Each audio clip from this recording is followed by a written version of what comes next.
नीलकण्ठाय नमः कपिलाय नमः गजकर्णिकाय नमः लंबोदराय नमः विकटाय नमः विघ्नराज्याय नमः धूम्रकेतवे नमः गणाध्याक्षाय नमः बालचंद्राय नमः गजनानाय नमः वक्रतुंडाय नमः शूर्पकर्णाय नमः हेरंबाय नमः स्कंदपूर्वाधाय नमः श्री वरसिद्धि विनायक स्वामी देवताय नमः नानाविध अलंकारार्थम् अक्षतानि समर्पयामि इति पुष्पैः पूजयामि श्री वरसिद्धि विनायक स्वामी देवताय नमो नमः दशांतं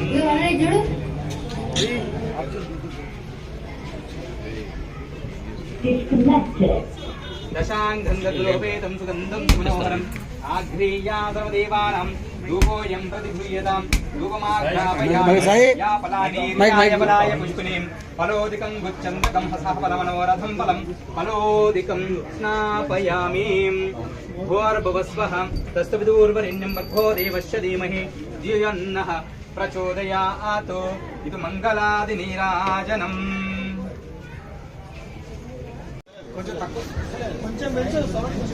నేను మొక్కిందే విఘ్నాలు తొలగాలని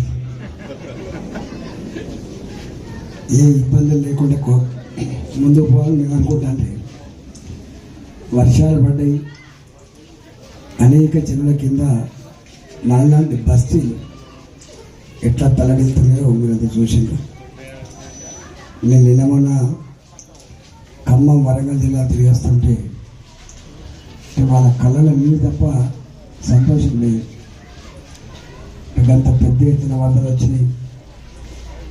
పంటలు పోయినాయి ఒక ఎత్తు, పంట పొలాలలో 2 మీటర్లు 3 మీటర్లు ఇసుక మీటర్లు పెట్టాయి. కొన్ని పొలాలలో కొత్త వాగులు ఏర్పడ్డాయి. 10 మీటర్లు 20 మీటర్ల లోతుతోటి గోతులు ఏర్పడ్డాయి. మళ్ళీ ఆ భూములు ఎప్పుడు నింపుకోవాలి మట్టితో, ఎప్పుడు మళ్ళీ వ్యవసాయం చేసుకొని వేస్తున్నారు. ఇవాళ మన విఘ్నేశ్వరునికి పూజలు చేసేది, మొక్కులు చెల్లించేది రెండింటి కోసమే. మా జీవితంలో ఎక్కడ, మా జీవన యానంలో ఎక్కడ ఏ విఘ్నాలు లేకుండా, ఏ ఇబ్బందులు లేకుండా మా ప్రజలు చల్లగా జీవించే భాగ్యం కలగాలని చెప్పి ఆ వినాయకునికి పూజలు నిర్వహించి మొక్కడం జరిగింది.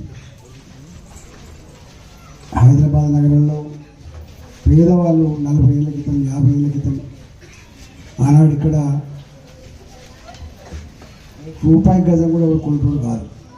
గప్పుడు కాకాలలో చెట్లల్లా, పుట్టలల్లా, మురికి కూపాలల్లా ఒక తరానికి తరమే చిన్నపిల్లలు వేసుకొని వచ్చి జీవనం కొనసాగించి ఒక తరం మొత్తం త్యాగం చేస్తే ఇల్లు వచ్చేవాడు. ఒక తరం మొత్తం కష్టపడుతూనే ఇల్లు కట్టుకోగలిగాం. ఇప్పుడు కట్టుకున్న ఇళ్లలో ఇది చెరువు కట్టని, ఇది బఫర్ జోన్ అని, FTL అని చెప్పి ఇబ్బంది పెడుతున్నది మీరు చూస్తున్నారు. నేను చెప్పిన పేదల జోలికి వస్తే మాత్రం మంచిగా ఉండదని చెప్పచ్చు. ఎవరి జోలికైనా పోవడం పేదల